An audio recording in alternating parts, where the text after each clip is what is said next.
इस प्रकार परमात्मा के बहुत घने शिष्य हो गए थे। अब कोई वहाँ परमात्मा के दरबार में दुख, जो परमात्मा वहाँ सत्संग करते थे, कहीं खड़े होकर किसी वृक्ष के नीचे बैठ जाते थे, तो वहाँ कोई दुखी आता था, भगवान के दर्शन मात्र से, सत्संग सुनने मात्र से उसको बहुत राहत हो जाती थी। फिर चरणों में गिरते थे, आशीर्वाद लेते थे, बिल्कुल स्वस्थ हो जाते थे, फिर दीक्षा लेते थे।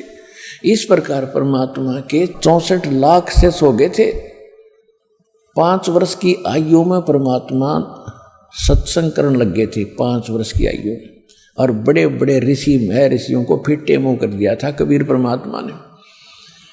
यानी 1398 में मालिक प्रगट हुए थे और यानी 1403 में रामानंद जी, जो वहाँ के प्रकांड विद्वान माने जाते थे, वेदों और गीता के मर्म ज्ञाता प्रसिद्ध थे, उसके छक्के छुड़ा दिए थे। और उसने उनको विवश होना पड़ा था ये कहने के लिए, मैं तुम स्वामी में बाल बुद्धि, कर्म भरम कियो नाश, और गरीबदास तुम पूर्ण पुरुष, मेरा हो गया दृढ़ विश्वास। तो इसी प्रकार परमात्मा के 64 लाख शिष्य और एक धानक के, एक जुलाहे के, एक गरीब, एक निर्धन के, अछूत के, जिसको हम सारी उल्टी उपमा दे रहे थे, और उसके इतने शेष होना, तो हमारी बुद्धि पर पत्थर पड़ रहे थे। हमने भगवान का पता ही नहीं था। हमने तो ये भगवान मान रखे थे जिसने कोई मोटी सी गदा उठा रखी हो, या किसी ने तीर ले रखा हो, या सुदर्शन चक्र काट दे गणे ने, इसे तो भगवान सब हो जाएंगे, पुलिस वाले भगवान है, किसी हमारा डंडा और वो हाथ जोड़ के खड़ा हो जाए। पहले समय में तो ऐसा ही होता था। तो ये भगवान नहीं होते, इनसे हटकर होते हैं जो अच्छे।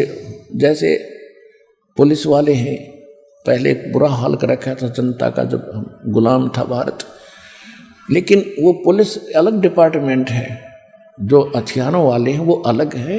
राजा तो बगैर हथियार के रहता है, वो स्वयं हथियार नहीं उठाता।